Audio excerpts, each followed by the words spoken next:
इस विश्लेषण में आपका स्वागत है। आज हम बात करने वाले हैं हाल के इतिहास के सबसे उलझे हुए और रहस्यमयी मामलों में से एक के बारे में। ये एक ऐसी कहानी है जो शुरू तो होती है एक बेहद खूबसूरत सफर के रूप में, लेकिन फिर एक ऐसे डरावने मोड़ पर खत्म होती है जिसके जवाब आज तक नहीं मिल पाए हैं। सोचिए, युगांडा के घने जंगलों में एक लड़की का अचानक गायब हो जाना और पीछे छूटे हुए वो सुराग जो किसी भी आम तर्क को सिरे से खारिज कर देते हैं। तो चलिए सीधे इस मामले में उतरते हैं। इस पूरी घटना के केंद्र में एक बहुत ही खौफनाक सवाल है। आखिर कोई इंसान बिना खून की एक भी बूंद छोड़े हवा में कैसे गायब हो सकता है? कोई संघर्ष के निशान नहीं, मदद के लिए कोई चीख पुकार नहीं, कोई पुख्ता सबूत नहीं, बस एक अजीब सी खामोशी जिसने जांचकर्ताओं और परिवार को सालों से उलझा कर रख दिया है। ये रोंगटे खड़े कर देने वाली घटना 28 अक्टूबर 2015 को युगांडा के मर्चिसन फॉल्स नेशनल पार्क में घटी। 21 साल की एक मेडिकल छात्रा अपने सफारी कैंप के टेंट से बस कुछ ही कदम की दूरी पर बने टॉयलेट के लिए बाहर निकलती है और फिर उसे कभी नहीं देखा जाता। वो रात के अंधेरे में मानो कहीं वाष्प बनकर उड़ गई। चैप्टर 1, अ सफारी गॉन रॉन्ग। इस पूरी मिस्ट्री को समझने के लिए आइए उस रात के घटनाक्रम को सिलसिलेवार तरीके से देखते हैं, जहां एक सपनों जैसी सफारी एक भयानक दुस्वप्न में बदल गई। हालात कितनी तेजी से बिगड़े ये जानना सच में खौफनाक है। देखिए, शाम 6:30 बजे सोफिया एक खाली पानी की बोतल लेकर टॉयलेट की तरफ जाती है। सिर्फ 15 मिनट बाद 6:45 पर दोस्तों को एहसास होता है कि वो गायब है। फौरन रेंजर्स को खबर दी जाती है। अंधेरे जंगल में गाड़ी के अंदर उसका पसंदीदा गाना बार बार बजाया जाता है, इसी उम्मीद में कि शायद वो अपनी पसंदीदा आवाज सुनकर लौट आए। लेकिन जब रात 9 बजे तक उसका कुछ पता नहीं चलता, तो नीदरलैंड्स में उसके परिवार को ये दिल दहला देने वाली खबर दी जाती है। Chapter 2, who was Sophia.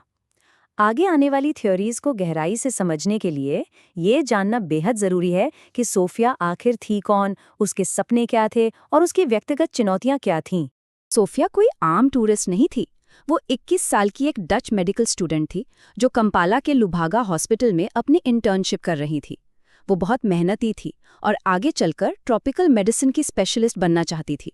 उसे युगांडा के लोगों और वहाँ के कल्चर से बहुत गहरा लगाव हो गया था। यहाँ तक कि लोकल लोगों से बेहतर तरीके से जुड़ने के लिए वो वहाँ की लुगांडा भाषा भी सीख रही थी। कुल मिलाकर वो एक बेहद टैलेंटेड और जिंदगी से भरपूर लड़की थी। लेकिन उसकी जिंदगी का एक और पहलू भी था जिसके बारे में बात करना जरूरी है। 16 साल की उम्र में सोफिया को बायपोलर डिसऑर्डर डायग्नोस हुआ था। ये एक ऐसी मानसिक स्थिति है जिसमें इंसान के मूड में बहुत तेजी से और एक्सट्रीम बदलाव आते हैं। हालांकि सोफिया अपने परिवार के सपोर्ट और सही दवाइयों के साथ इसे बहुत अच्छी तरह से मैनेज कर रही थी और एक सफल जीवन जी रही थी। लेकिन जैसा कि हम आगे देखेंगे, ये मेडिकल हिस्ट्री इस रहस्य की एक बहुत अहम कड़ी बन जाती है। Chapter 3, the bizarre evidence.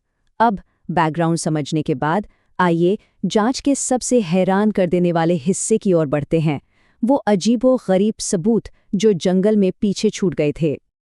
अब इस स्लाइड में जो हम देखने वाले हैं वो वाकई चौंकाने वाला है। विक्टोरिया नाइल नदी से 16 फीट दूर उसकी पानी की बोतल मिली, लेकिन सबसे ज्यादा हैरान करने वाली बात ये थी कि सोफिया के गायब होने के 40 घंटे बाद वहां से 50 मीटर दूर कुछ और सामान मिला। सूती पैंट ऐसे फटी हुई थी जैसे किसी ने उसे सफाई से काटा हो और उसके टुकड़े टहनियों से बंधे हुए थे। उसका अंडरवेयर 5 मीटर यानी करीब 16 फीट की ऊंचाई पर एक पेड़ पर मिला, बिल्कुल साफ और सूखा हुआ। इसके साथ ही एक जूता, धूप का चश्मा और एक फटा हुआ 1000 शिलिंग का नोट भी मिला। लोकल पुलिस ने तुरंत इसे जंगली जानवर का हमला घोषित करके केस बंद करने की कोशिश की। लेकिन जरा इस तुलना पर गौर कीजिए। आमतौर पर एक जानवर के हमले में खून, घसीटने के निशान और जानवरों के पैरों के निशान मिलने चाहिए, लेकिन असलियत क्या थी? एकदम साफ कपड़े जो पेड़ों पर काफी ऊंचाई पर रखे हुए थे, बहुत ही सफाई से कटा हुआ फैब्रिक, और खून या संघर्ष का तो कोई नामो निशान तक नहीं था। इसी बात को सर्वाइवल एक्सपर्ट थॉमस कोइन ने बहुत साफ शब्दों में सामने रखा। उन्होंने कहा, कोई भी जानवर कपड़े पेड़ों पर नहीं लटकाता या चीजों को इतनी सफाई से नहीं बिखेरता। ये ऐसा लग रहा था जैसे इसे चाकू से काटा गया हो। अब आप ही सोचिए, एक एक्सपर्ट की इस राय ने पुलिस की उस मगरमच्छ या शेर के हमले वाली थ्योरी पर कितना बड़ा सवालिया निशान खड़ा कर दिया। और फिर इस केस में आया सबसे बड़ा और खौफनाक मोड़, जब ये बिखरा हुआ सामान नीदरलैंड्स भेजा गया तो वहां हुए डीएनए टेस्ट में एक रोंगटे खड़े कर देने वाला सच सामने आया। उन कपड़ों पर एक अनजान पुरुष का डीएनए मिला। इस एक खुलासे ने पूरी जांच की दिशा ही बदल कर रख दी। अब ये किसी प्राकृतिक हादसे का मामला तो बिल्कुल नहीं लग रहा था, बल्कि इसमें किसी इंसान के शामिल होने का सीधा और डरावना संकेत था। Chapter 4 analysing the 3 theories. तो अब सवाल ये है कि इन सभी सबूतों से आखिर क्या निष्कर्ष निकाला जाए। आइए इस मामले से जुड़ी 3 मुख्य थ्योरीज का निष्पक्ष रूप से विश्लेषण करते हैं। आइए इस टेबल के जरिए हर थ्योरी को समझते हैं। पहली थ्योरी, जानवर का हमला। हाँ, नदी का किनारा खतरनाक जरूर है, लेकिन वहां खून और निशानों का न होना इसे पूरी तरह से खारिज कर देता है। दूसरी थ्योरी, डूबना या मेंटल हेल्थ क्राइसिस। माना कि सोफिया के व्यवहार में कुछ बदलाव देखा गया था, लेकिन उसका शव कभी नहीं मिला और परिवार का साफ कहना है कि वो अपनी जिंदगी से बहुत प्यार करती थी। तीसरी और जांचकर्ताओं के हिसाब से सबसे डरावनी थ्योरी है अपहरण या कोई आपराधिक साजिश। वो जानबूझकर बनाया गया क्राइम सीन और कपड़ों पर मिला अनजान डीएनए इस ओर सीधा इशारा करते हैं। हालांकि शुरुआत में कोई पुख्ता संदिग्ध नहीं मिला था।